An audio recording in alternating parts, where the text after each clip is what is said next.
Welcome back नाज़रीन। Now we will talk about America and Iran. एक stalemate की position जो है बरकरार है। ये किस तरह से इन दोनों के दरमियान मुज़ाकरात का नेक्स्ट दौर होगा, इस्लामाबाद आइंदा आने वाले हफ्ते में क्या एक्टिविटीज़ रहेंगी, क्योंकि शुबा जाहिर किया जा रहा है कि हो सकता है अगले हफ्ते में कोई ना कोई दोबारा सेकेंड राउंड ऑफ टॉक्स की बातें हों।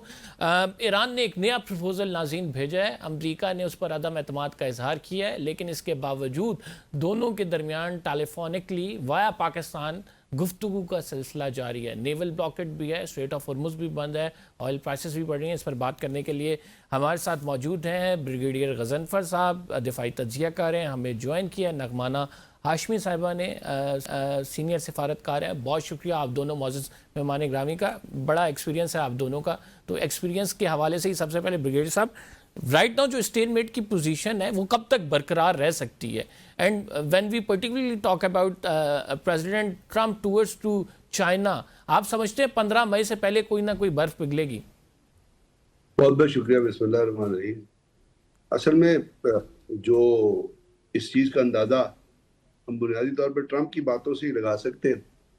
और आपको वैसे तो आप पता है Trump as a compulsive liar, एक करेक्टरलेस प्रेसिडेंट है। दुनिया का पूरी का बदकिस्मती है अमेरिका के लिए, जैसे शायद वो प्रेसिडेंट रखना, बार वो प्रेसिडेंट है। अभी वो फ्लोरिडा गया वीकेंड पे, और फ्लोरिडा जाने से पहले उसने साउथ वो वेस्ट अपना व्हाइट हाउस के जो लॉन में जो उसने बातचीत की है जो रिपोर्टर से, तो उससे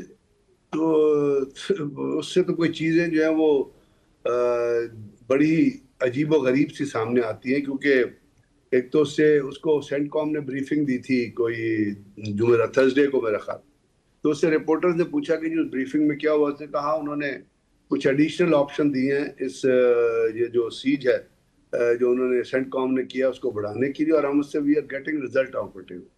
दूसरा उसने कहा कि जी मेरे पास दो ही ऑप्शन है। एक ऑप्शन ये है कि I should blast Iran with maximum force and kill every one of them in that country. दूसरा मेरे पास ऑप्शन ये है कि मैं जो है वो एक कोई सीज फायर पे जाऊं या कोई सीज फायर को एक्सटेंड करूं या मसले को हल करूं। तो पहली ऑप्शन तो मैं ह्यूमैनिटी के तौर पे इस्तेमाल नहीं कर रहा। तो दूसरी ऑप्शन जो है वो अभी तक एनफोर्स है।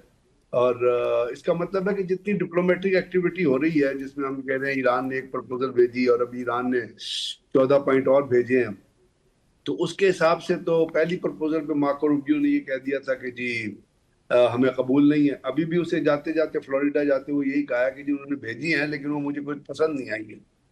अब इससे आप क्या अंदाजा लगा सकते हैं, बिकॉज बावजूद इसके उससे पूछा गया, उसने एक 60 डे का जो एक कदगन है कि जी American president has to go to Congress to seek approval for the war, उसके ऊपर उसने कह दिया कि जी हमने तो 7 अप्रैल को जो है वो सीज फायर कर दिया था, तो इसलिए अभी तो सीज फायर है। उसने एक लेटर भी लिखा है स्पीकर को कि जी अभी तो सीज फायर है, तो मुझे परमिशन के लिए जाने की जरूरत ही नहीं। बाकी आपको पता है कि एक शख्स जो हारने के बाद कैपिटल हिल पे हमला कर सकता है, वो तो बदमाशी के रिजॉर्ट होता है ना, अगर आप किसी के ऊपर इस तरह हमला करें।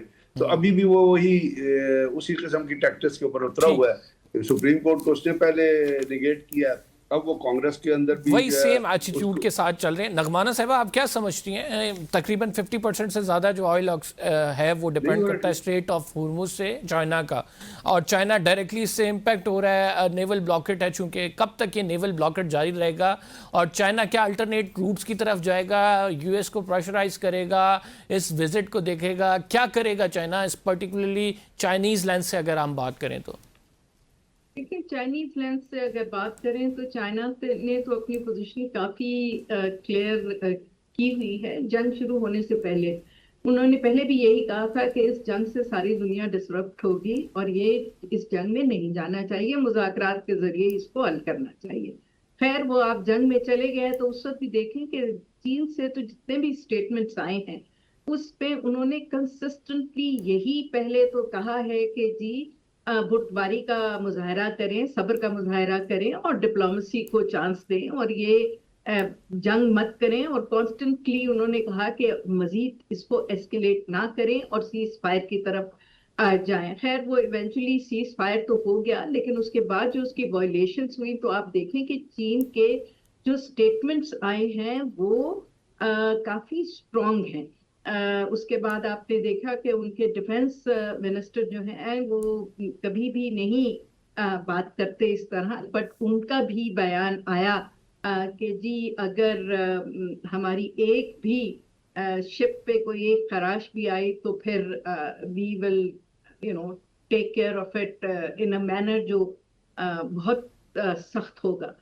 और इसी तरह प्रेसिडेंट शी की भी 2 दफा बहुत स्ट्रॉन्ग स्टेटमेंट्स आई हैं कि जी ये जंग बंदी होनी चाहिए, एंड और ये ट्रम्प के विजिट से पहले मामलात हल करके फिर वो तशरीफ लाए। अभी परसों का भी बयान है प्रेसिडेंट शी का बहुत स्ट्रॉन्ग कि अगर ये कोई एग्रीमेंट किए बगैर और जंग बंदी किए बगैर अगर आए तो आबनाए हुर्मुज जो है वो टॉप एजेंडा पे होगी इन टॉक्स का।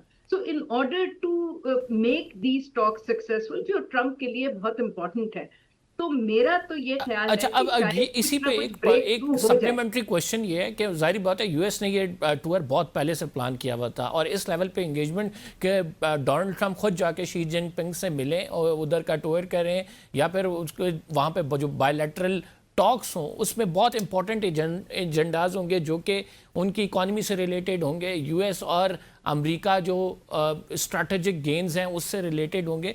तो क्या वो चाहेंगे कि ऐसे मौके पर एक ऐसा इशू जो कि ऑलरेडी टेबल पर नहीं था लेकिन अब उसे डिस्कस करना पड़ जाएगा, प्रेसिडेंट ट्रम्प चाहेंगे कि ये जो है डिस्कस हो, क्योंकि शी जिनपिंग की तरफ से तो वाजे कर दिया गया है।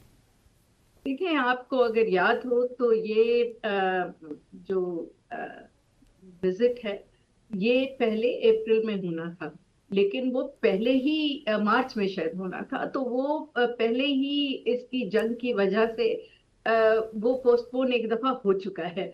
और अगर ये जंग बंदी नहीं हुई तो बाकी जो मसाइल हैं वो उन सबको, और जो बाकी जो एजेंडा के इश्यूज हैं वो ये ईरान की जंग का एजेंडा जो है वो on top of the list आ जाएगा और सबको ओवरशैडो करेगा।